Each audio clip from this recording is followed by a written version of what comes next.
Hello and welcome to Canvas, the Niger Delta Roundtable, where I discuss the future of this region, humongously blessed with hydrocarbon resources.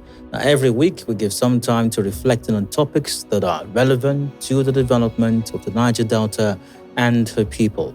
Now, this episode, no different.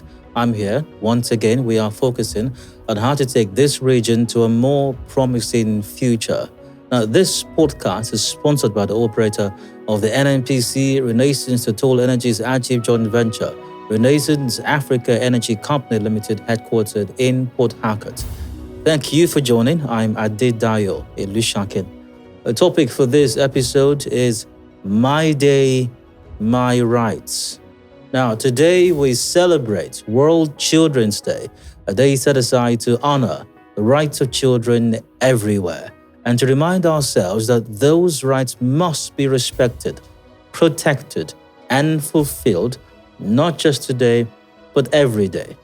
Now, this year's theme is My Day, My Rights, a bold and beautiful call to listen to children, amplify their voices, and stand with them as they dream, grow, and thrive. In this episode, we'll hear from a young voice in the Niger Delta, someone with a unique perspective on what it means to grow up into this world and what rights truly mean when lived, not just written.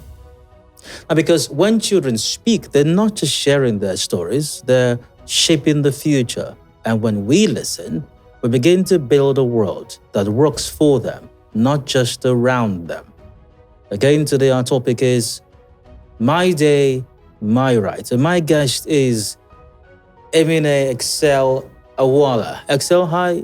And by the way, Excel is a student. She is in year 12, SS3, I'm told. Excel, hi. Great to have you on Canvas. Thank you. And I'd like to say thank you as well.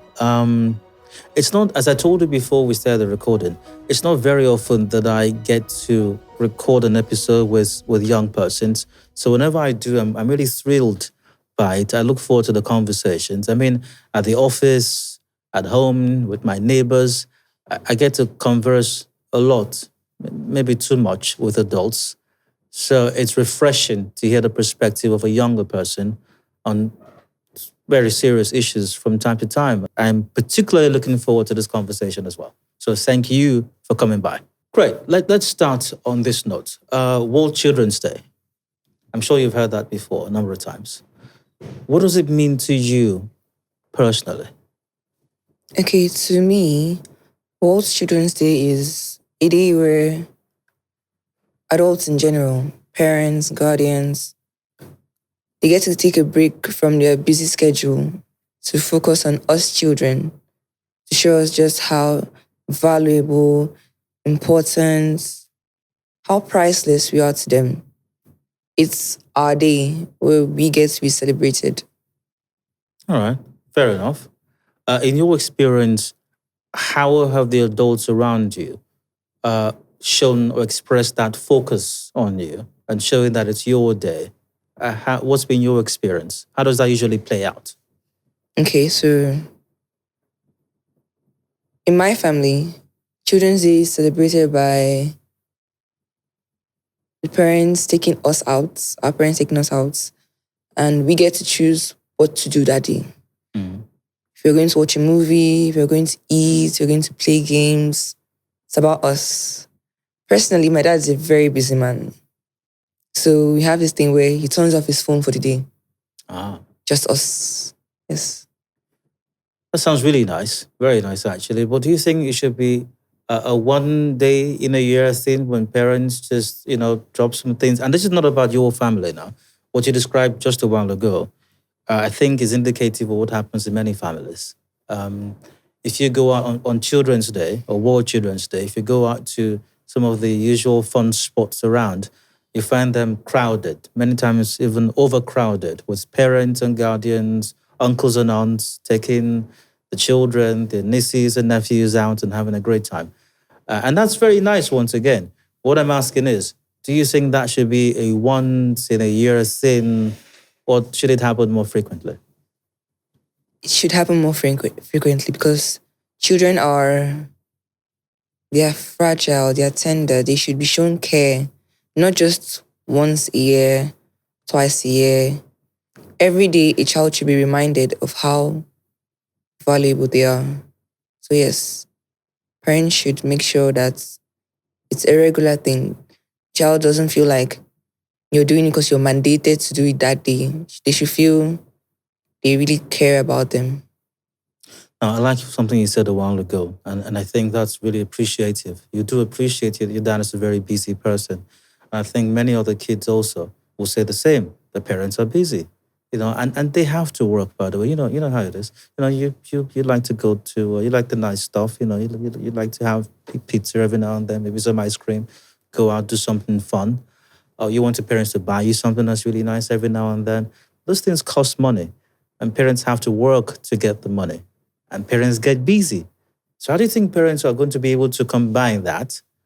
Working, getting busy, which is a good thing, so you can afford their kids some safety, the good things of life, and then still pay this extra attention to them regularly, not just on the Children's Day or every other holiday. To me, it all comes down to compromise. The child and the parent have to come to a neutral ground and understanding that, okay, I'm busy on these days, and on these days, I have time for you. You mustn't necessarily focus entirely on the child. Like, you could be on a call and your child comes in and you're like, just acknowledge their presence. That's enough to give a child that relaxation that, yes, my parent sees me. All children need to be seen. Yeah. Something remarkable you said. All children need to be seen. Can you elaborate on that? What does that really mean? All children need to be seen. Okay, so no child is the same. So parents can't use the same training in training one child to train the other. You have to understand your child. Each child has their own talents, what moves them, what motivates them. And as a parent, you have to understand that. You have to take your time to look closely into your children's life, the patterns through which they behave, and you have to notice them. That is, for me, that's enough. Seeing your child, making them feel seen. This year's theme for World Children's Day is My Day, My Rights. How do you interpret that? My day. So I like to break it down. Please. My day is a day of celebration where a child gets to be, like I said before, the center of attention. And my rights, it emphasizes that yes, children do have rights. Rights to freedom, education, good health, and importantly, right to participating in things that affect them directly. Because sometimes children don't get to have a say in things that affect them. So it's just stresses the fact that yes, children have a say.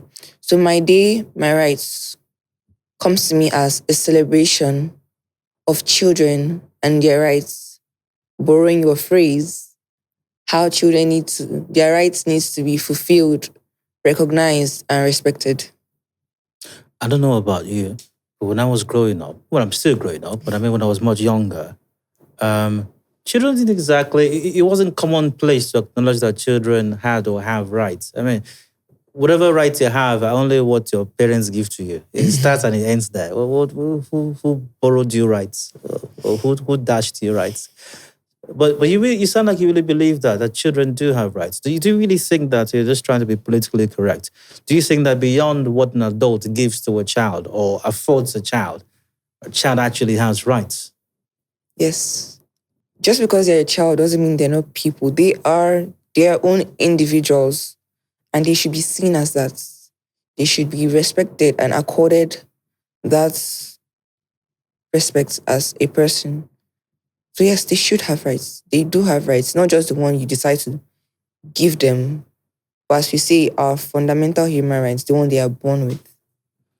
But parents know better, don't they? I mean, adults always know better. I mean, what do children know? That's why they're children. They don't know anything. I mean, fools grow old. What? Fools grow old. All right. Full scroll old. That's true. I don't have an answer. I don't have a comeback for that one. Okay. I'll get back to it later. What's a typical day like for you? Okay. As a secondary school student, I don't really do much. So just wake up. We have this family routine. We do prayers together in the morning, builds bond, and yeah. So wake up, prayers, prepare for school, get to school, learn, interact with people, come back, do whatever work is assigned to me. I personally like to read novels.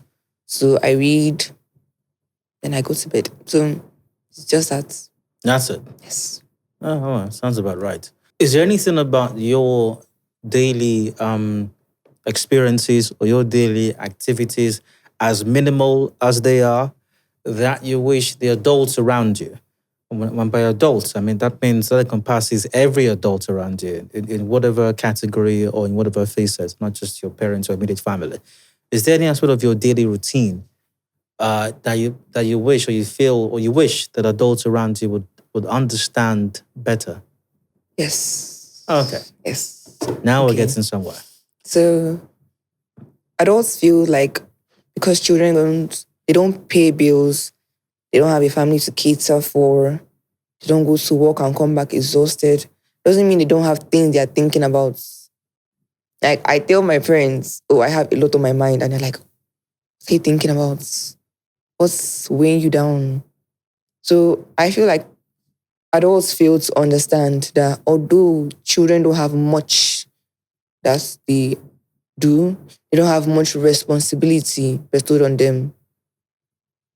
Their daily lives are still complicated a bit for them.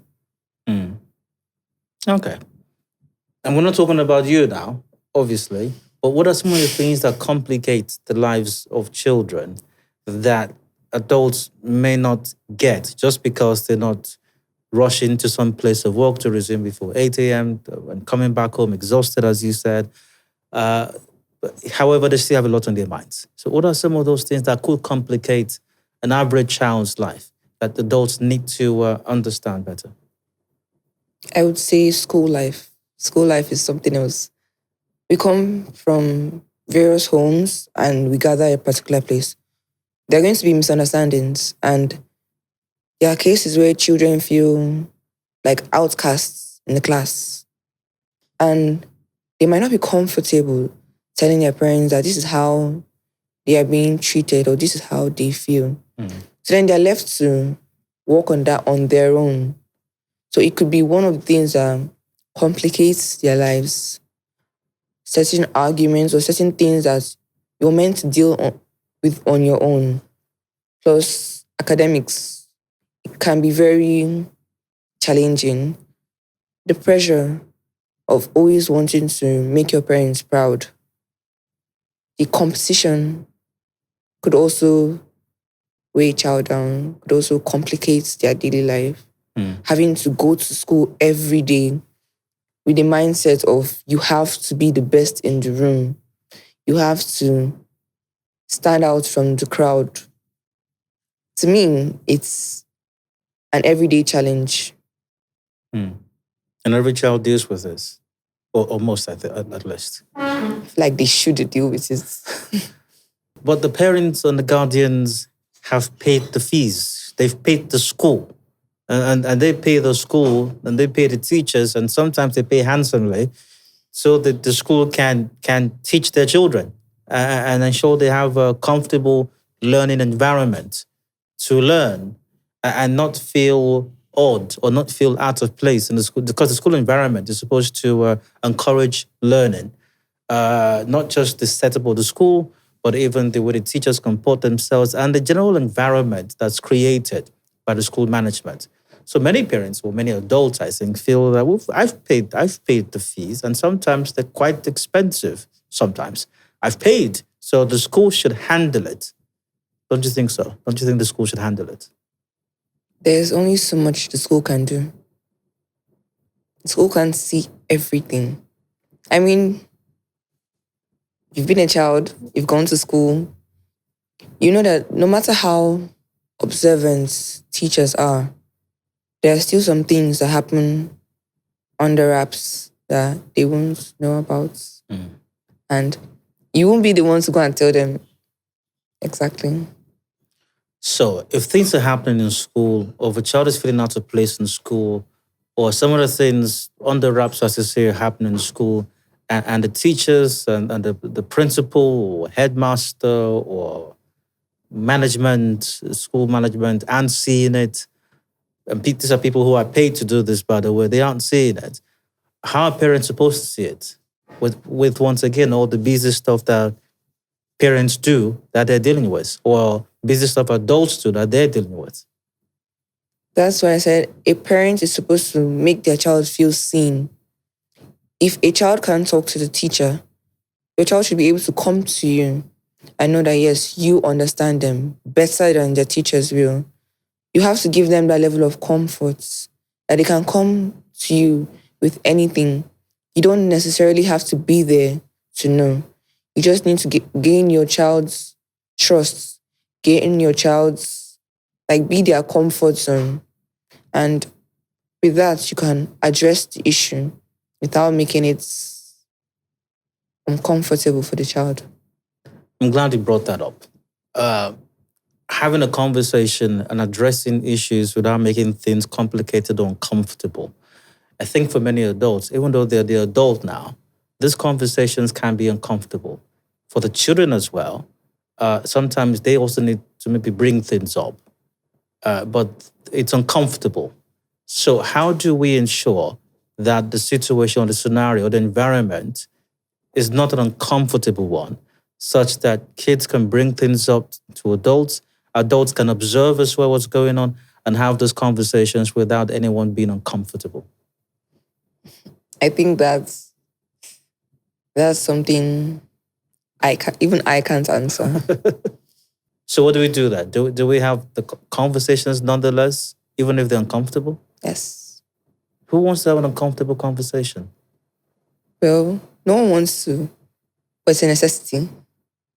But won't things just resolve themselves? How?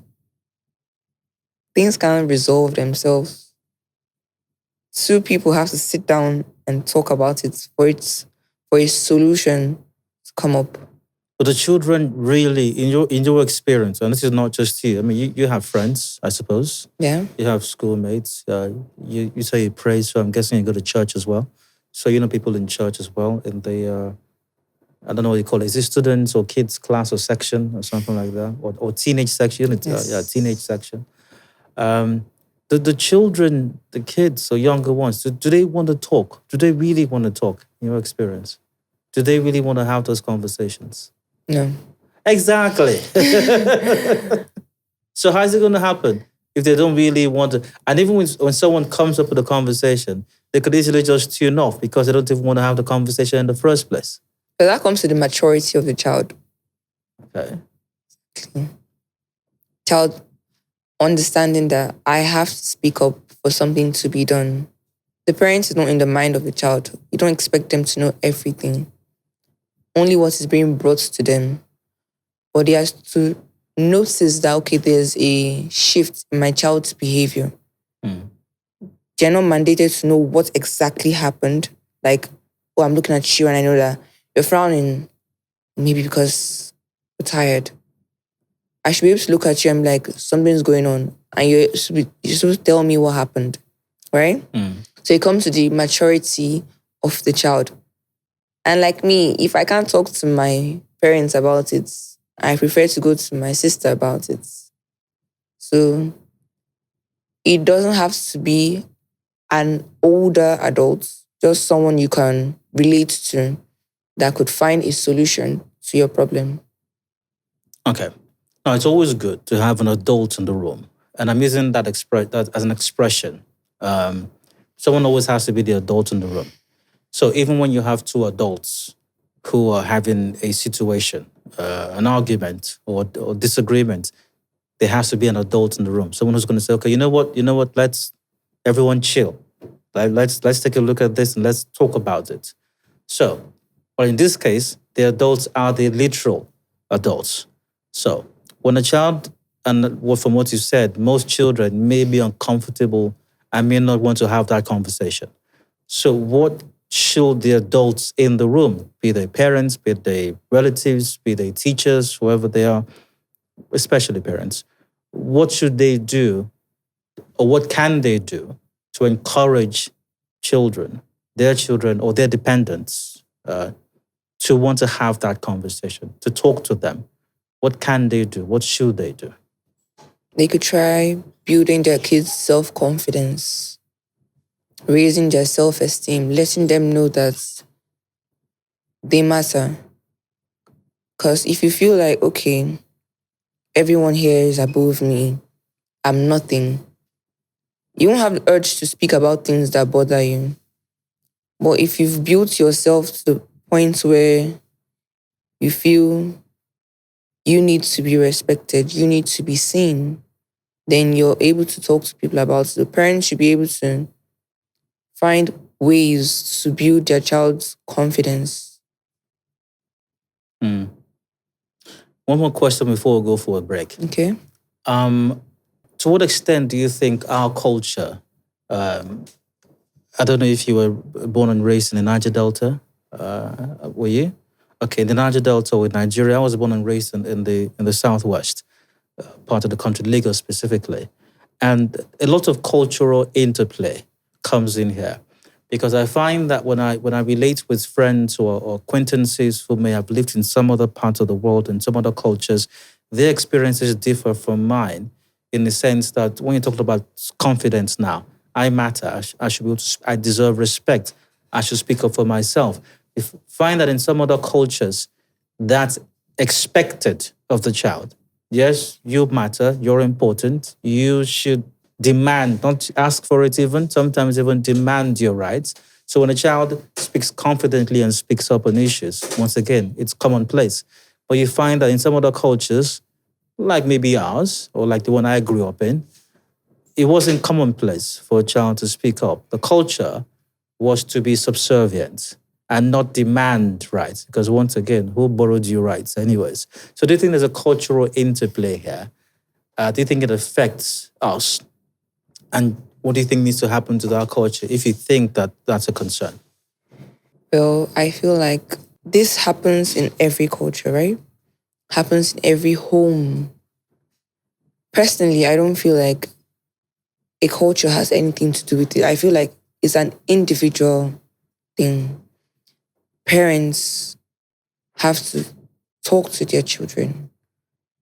I don't have a proper answer to your question, but then I feel like we have to look at this from various angles to be able to understand it better.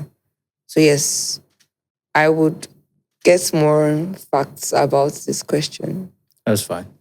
This Canvas and Niger Delta Roundtable in commemoration of World Children's Day. We're discussing My Day, My Rights, which incidentally also happens to be the theme of this year's observation. My guest is Excel. We're having quite the conversation. We'll go for a break now. We'll return in a moment. Said conversation will continue.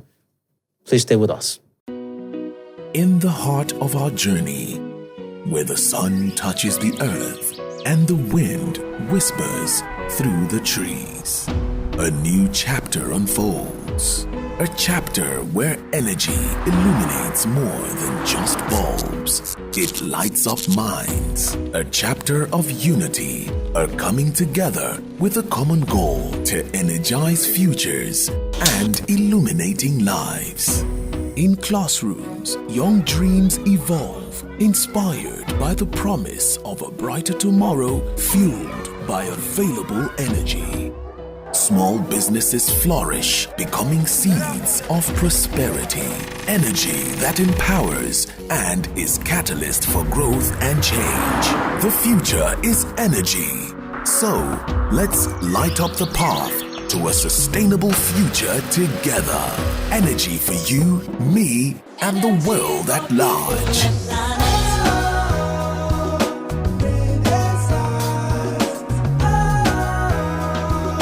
Energy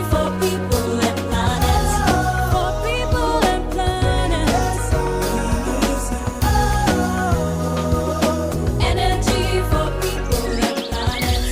energy for people and planet. We are Renaissance. Welcome back. Still Converse, the Niger Delta Roundtable, brought to you by Renaissance. I'm Dio. In commemoration of World Children's Day, we're discussing the topic, My Day, My Rights. My guest is Excel. Excel, great to have you here again. Thank you. Yeah. Rights. You said, and I'm paraphrasing, every child has them. Every child owns them. They're fundamental. Every child is a human being and as such has its rights. They're not given, if I, once again, I'm paraphrasing. They're not given or they're not dashed or allowed by adults. They are rights. Inalienable, as they're referred to as well. What rights do you think every child should have, no matter where they live, no matter their upbringing, no matter the circumstances around them? What are those rights you believe that every child should experience? I feel every child should have the right to safety. Just because you live in, how would I say it, the rural side of town, doesn't mean you should be subject to harsh treatment or being scared all the time, living under tension. So every child should have safety, yes, right to safety and good health. But the times are hard, and not every parent can afford a gated estate or some other nice part of town. Some people live, and everywhere in the world, by the way, some people live in some not so nice parts of town, and some activities go on there that make it not so nice, which could make it not so safe, which could raise the tension in those neighborhoods. It's life. It's the way it is. What happens? It could be reduced. There are places you go to, like you said, a gated estate. There aren't any gates, any fences. You watch some movies, you see that, there are houses that this is the first house, the second house, and there's no fence. And people are living perfectly well. You have to look for the root of this issue. These people that are causing the place to be unsafe, they aren't just doing it for doing sake. They have a reason.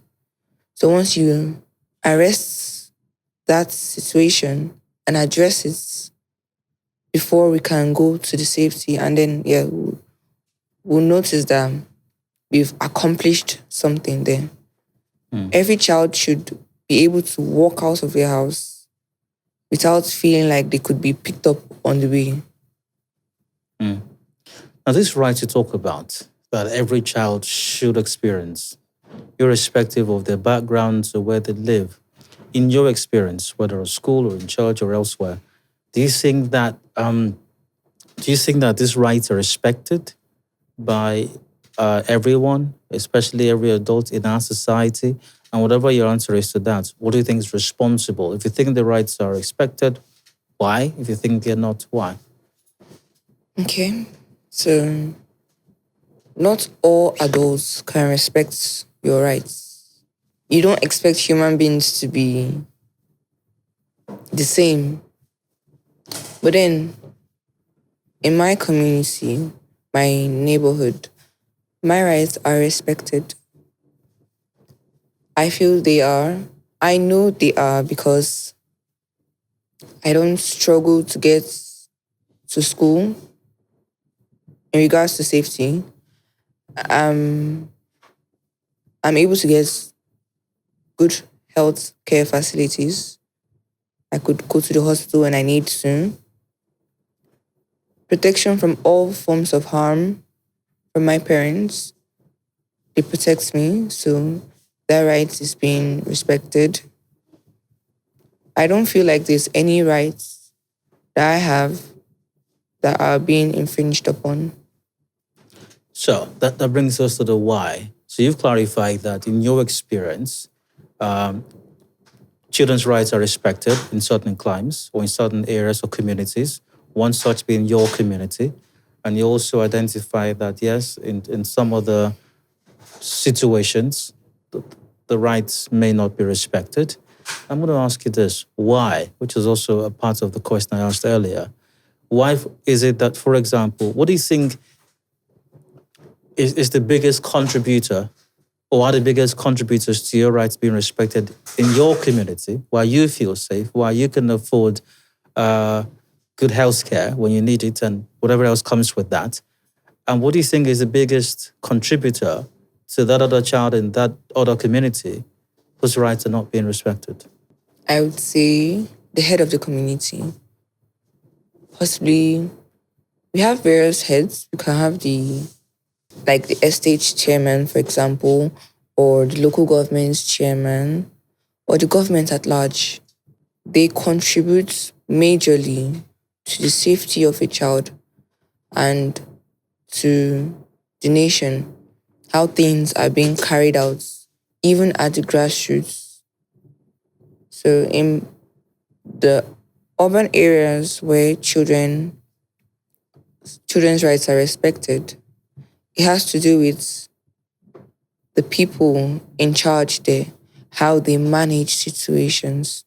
And where in the rural areas or even other areas where their rights are not respected, it has to do with how the people in charge manage the situation, how they have put things in order to ensure that, yes, children are safe, children are respected. So if you could change one thing or influence or affect one thing to ensure that we have safer environment, we have the rights of children across communities, across board, across social status, just across. If you could change one thing or influence one thing, what would that one thing be? I would want to influence the health sector. Children in the Niger Delta region, to be specific, suffer from pollution. We hear of soot, air pollution, water pollution. This leads to major health issues. From the air, we can have respiratory diseases, and some people are not financially stable enough to treat themselves. So why make them spend that much if we can curb these breakouts from happening? So I'd like to influence the health sector to make healthcare more accessible and to make sure that the environment is not a hazard to the people. Oh, this is good. This is very good. But let me clarify even further. So access to healthcare is a right. Would you agree? Good health, right? That's Yes. a right. And there are several other rights. You mentioned security, safety just a while ago. Being able to go out and come in and not feel like someone's going to pick you up. You said something along those lines just a while ago. So all of these are rights. So what I'm asking you is, what do you think, and you acknowledged a while ago that in some communities, these rights are protected, in others they are not. And you identified what the possible reasons could be just a while ago as well. So what I'm asking you is this. If you could influence one thing to ensure that these rights are protected and respected across board, whether it's right to healthcare, whether it's right to education, whether it's a right to feel safe and all of that, what is that one thing that you think that if you influence or change could go a long way in ensuring that children everywhere, or almost everywhere, have these rights protected and respected? I would address the issue of their perspective on the issue. Some people suffer because of negligence. Basic understanding is not there. For the healthcare, I said I would like to influence the health sector by enlightening people, by maybe allotting more funds to those people who go into the rural areas, like the vaccinations, people who go in there to render help to those people who are not able to pay for it. So I feel like if we empower those people, more people to get deep into this is going to benefit a lot of children. Because there are some children that, when you're born, you have these vaccines you have to take, these polio vaccines, yellow fever vaccines. We have to take them. If you can't afford them, you might end up having a defective child, and this child suffers because of their environment. You see the child and like, oh, what happened to this child? Where I was born didn't give me the opportunity to get this. So I'd like to make sure that people, even in the deepest parts of town, that good health care facilities get to them. What I take from what you're saying, and I think is very crucial, is access to, you used the word enlightenment a while ago, access to information. I remember when we were having a conversation as well, before we started recording, and I was talking about my experience with school, and I said that one of the things I found fascinating about school at the time, don't tell anybody the other things I said, is about the knowledge, information basically. It expands the horizon. It just changes it alters your minds in ways almost inexplainable or unexplainable, So information does that, access, enlighten people, let them know. Because sometimes also I think the challenge with rights not being protected or respected is because people don't even know what their rights are. So when people know that, I have a right to access healthcare, then they can say, why is this primary healthcare center not working? Mr. Local Government Chairman, sir, what's going on? So enlightenment. All right, cool. Almost every day, decisions are being taken as it affects children, whether by government, by agencies of government, at whatever level, federal, state, local level, local government level, by parents, by adults generally. They're all deciding somewhere or another how children's life should be run. What's the best fit for children? Do you think children should be a part of this decision-making process or policy formulation process? Yes. Children should be involved in matters that concern them, matters that affect them directly. How do you expect to help children if you don't let them tell you what their issue is? They're just going to have surface issues. But if they're involved, you're going to get to the root of the issue so you can address it directly. Okay, but involved how? To what extent should the involvement be? Because if children could solve their own problems, they won't need the adults in the first place. So the children need the adults to solve their problems. So how should the children be involved and to what degree? For example, I'm telling you my opinion, my perspective, how I see things. If we could have more talks like this, not necessarily from this same show, but if other people start talking to children, going around, by the time you talk to like 2 to 3 children, at least you'll be able to get something out of it. Not just a couple of, mind my language, a couple of aged people sitting down and trying to discuss matters about a new generation. Times have changed. You can't expect things that worked for you then to work now. These are a new set of people, call us the Gen Z. So you have to hear their own sides. You have to talk to them. Find ways like shows. Now we have comment sessions on shows. You can give them the opportunity for their voices to be heard. And then work on that. You sounded very proud when you used the expression Gen Z just a while ago.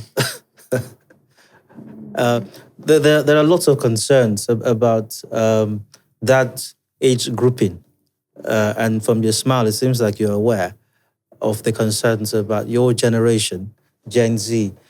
And a lot of adults are struggling with understanding that generation. And in some cases, it's even parents versus children, understanding that the Gen Z and what they stand for. And there are not a few negative perspectives as well. How do you think that's affecting the conversation right now? The way Gen Zs are perceived as, no need to list them out, and the adults who perceive them that way. What do you think needs to happen in between these separate generations? No clue. No clue. Because we've explored various ways and maybe just a shift of power, because maybe these Gen Zs should be given the opportunity to matter. Like, let's say in a council of decision makers, at least one or two should be put in place so they could also make, So they could also make recommendations or suggestions about issues. About the Gen Z and, let's say, people from the millennium, the issues, I have no idea. Okay. Just as an aside, if there's a battle going on, and I'm not saying that there is, who's going to win this one? Well, the Gen Zs. They didn't expect anything else. What's one message you'd like to share with leaders, parents, or anyone in power this time as to how to deal with or handle matters that affect children? Okay. So, just randomly, I watched a movie, not recently, but a while ago. I watched a movie and something stuck with me. It said, as people, we should live a life of purpose to be able to help people. For someone to say, okay, I'm here in life because someone lent out a hand to me. And if we can't help people, if we're not in a position to help people, the least we can do is not hurt them. And that stuck with me. So for the government or people in power, if you know, like you're not in a sector of government to help these people, at least don't do things that these children are going to suffer from. If you can't help them or improve their standard of living, improve the way their rights are perceived, don't also aid people who infringe upon their rights. Don't aid people who forcefully take away their voices. What gives you hope about the future? It gives me hope. Oh, that's a deep question. I have this assurance that as we grow older, things are going to change. And why, you ask? Because as time goes on, more innovations, more things are coming up. And I feel like the future is going to be, I'm not in that opinion of the future going to be tough and that. I feel it depends on how we see it. And I've chosen to have hope in the future.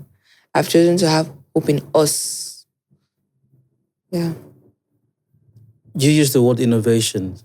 More innovation is part of what gives you confidence that the future is going to be good. And innovations are great. I prefer that I'm able to stream videos now than walk into, you probably never did this, walk into a video club to go borrow a tape years ago. It's a lot easier now. So innovations are good.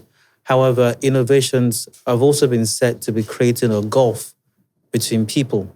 So once again, gone are the days when young persons gathered at malls to have a conversation and chat and get together.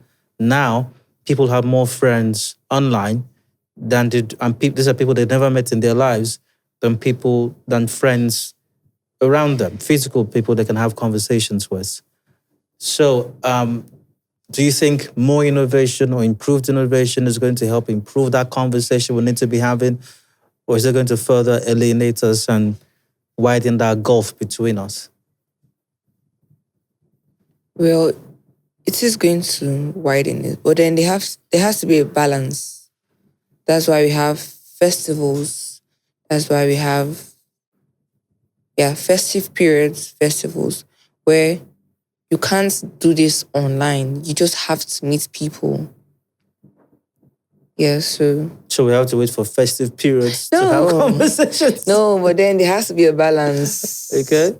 All right, that's fine. I guess it's come to stay rather. So, finally, from you, I'm sure that there are other children or kids or younger persons who are listening to this conversation right now. What would you like to say to them? Well, addressing my fellow kids or teenagers, as I like to call myself, teenagers, I would like to tell them that you do matter. Your rights do matter. You deserve to be appreciated. You deserve to be celebrated. You're not someone's footstool, but that opportunity, you also deserve to have it. You deserve to be heard and respected. And I'd like to tell you that whatever you're going through today isn't going to define you. How you choose to handle it is what defines you. And that's it. Couldn't have put it better myself. Not that I'm a teenager. But that's a wrap on this episode of Canvas, the Niger Delta Roundtable in commemoration of World Children's Day. We've discussed My Day, My Rights, also the theme of this year's celebration. My guest has been Excel. It's been brilliant having this conversation with you. I personally have had insights into what children are about. I was a child. I've been a child, but that was a while back. And it's good to be reminded what it meant, what it is, what it feels like, and why it's very important. Thank you for your time. You're welcome. Thank you for this opportunity to be here today and reach out to the audience. It's been my pleasure. Thank you for joining. And remember, to all the adults out there, it's their day, it's their right, and to borrow Excel's expression, children need to be seen. And not just one day in a year, but every day of the year. That's what matters. Thank you for watching, and bye for now.